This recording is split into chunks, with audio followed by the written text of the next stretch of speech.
प्रेमाला वयाचं बंधन नसतं असं म्हणणारे तर खूप आहेत, पण काहींनी ते प्रत्यक्ष आयुष्यात खरंही करून दाखवलंय. मराठी सिनेसृष्टीत अशा अनेक जोड्या आहेत ज्यांनी वयाचं हे बंधन झुगारून प्रेम केलंय आणि लग्नापर्यंत ते टिकवलंय सुद्धा. जाणून घेऊया मराठी सिनेसृष्टीतील अशाच जोड्यांविषयी. अभिनेता हेमंत ढोमे आणि अभिनेत्री क्षिती जोग यांची एका नाटकात ओळख झाली. ओळख, मैत्री ते लग्न अशा त्यांच्या लव्ह स्टोरीचा प्रवास झाला. त्यांच्या वयात 3 वर्षाचं अंतर आहे.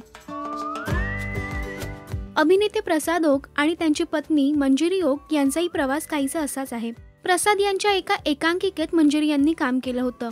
एकांकिकेत काम करता करता ते खऱ्या आयुष्यातही एकत्र आले आणि त्यांनी लग्न केलं. त्यांच्या वयात 5 वर्षांचं अंतर आहे.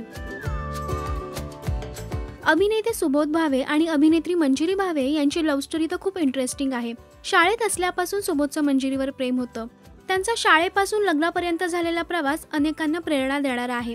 त्यांच्या वयात 6 वर्षांचं अंतर आहे. गायक रोहित राऊत आणि गायिका जुईली जोगळेकर यांची सारेगमप लिटिल चॅम्प्सच्या मंचावर भेट झाली. खऱ्या आयुष्यातही त्यांचे सूर जुळले आणि त्यांनी लग्न केलं. त्यांच्या वयात 1 वर्षाचं अंतर आहे. अभिनेत्री योगिता चव्हाण आणि अभिनेता सौरव चौगुले यांनी जीव माझा गुंतला या मालिकेत नवरा बायकोचं काम केलं होतं. मालिकेतील नवरा बायको ते खऱ्या आयुष्यातील नवरा बायको असा प्रवास त्यांनी केलाय. त्यांच्या वयात 2 वर्षाचं अंतर आहे. तुम्हाला यापैकी कोणती जोडी सगळ्यात जास्त आवडते आम्हाला कमेंट्समध्ये नक्की सांगा.